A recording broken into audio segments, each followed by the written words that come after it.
JFT Hindi 22 अप्रैल खुले रास्ते पर यात्रा करना। यही हमारा आध्यात्मिक उन्नति का पथ है।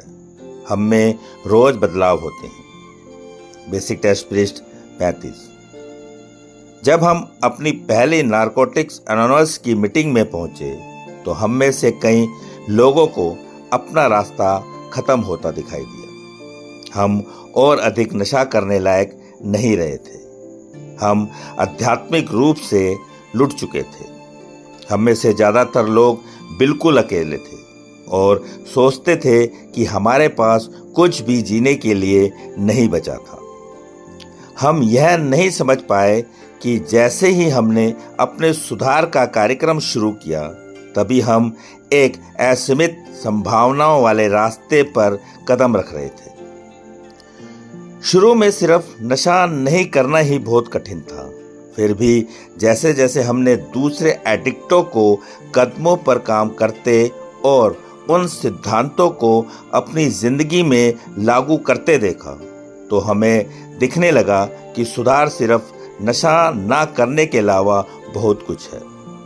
हमारे एन्ने के दोस्तों की जिंदगी बदल गई थी। उनका अपनी समझ के ईश्वर से संबंध था।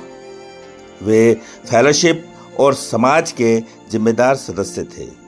उनके पास जीने की वजह थी।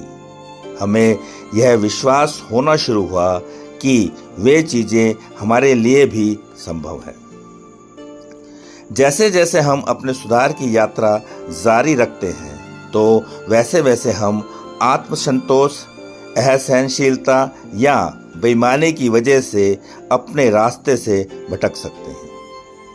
जब हम ऐसे भटक जाते हैं तो हमें जल्दी से इन लक्षणों को पहचानने की और वापस अपने रास्ते पर आ जाने की जरूरत है, जो कि आज़ादी और विकास का खुला रास्ता है। सिर्फ आज के दिन मैं अपने कार्यक्रम के सिद्धांतों को अपनाकर अपनी आध्यात्मिक, सामाजिक और साधारण जीने की कला को विकसित करना जारी रख रहा हूँ।